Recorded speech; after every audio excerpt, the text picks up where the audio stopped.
C'est au pays de Voltaire, à Ferney, que Jean Ziegler présente son dernier livre, La haine de l'Occident. Une haine qui s'explique par plus de 500 ans de domination sans partage du Nord sur le Sud. Esclavage, persécution religieuse, colonialisme, exploitation économique.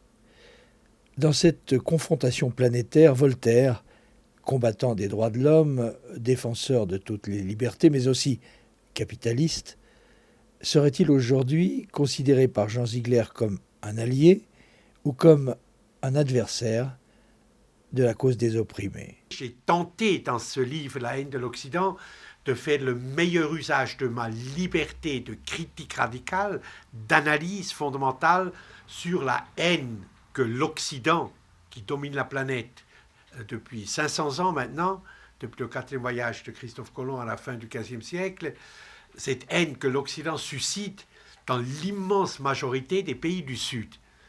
Alors, je me sens tout à fait en conformité avec Voltaire, qui nous a appris l'utilité sociale de la pensée critique pour la modification de la réalité.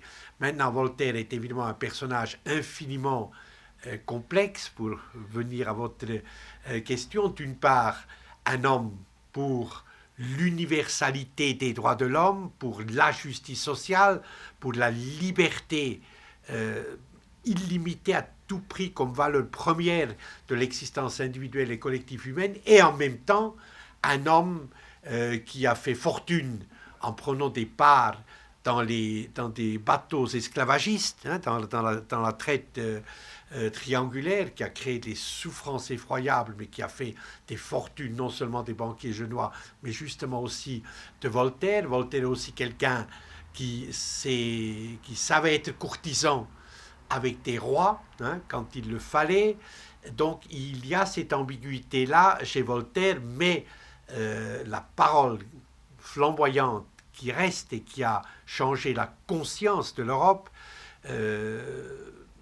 et dont l'action continue, elle est infiniment plus importante, si vous voulez, que les faiblesses proto-capitalistes, courtisanes de Voltaire.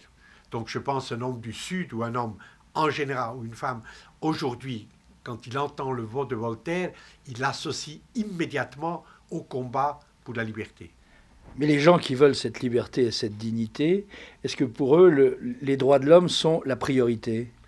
Absolument. Je crois que les droits de l'homme, civils et politiques, économiques, sociaux et culturels, donc dans la totalité des droits de l'homme, le droit à l'alimentation comme le droit à la libre parole, les deux sont universels, interdépendants et indivisibles. Eh bien, ces droits de l'homme, c'est le fondement même de toute civilisation démocratique digne d'être vécue aujourd'hui. Alors, on peut être bolivien, mongol ou suisse, eh bien, ces valeurs, réellement, sont universelles, et leur respect collectif et individuel conditionne le déploiement d'une société civilisée supportable et tolérante.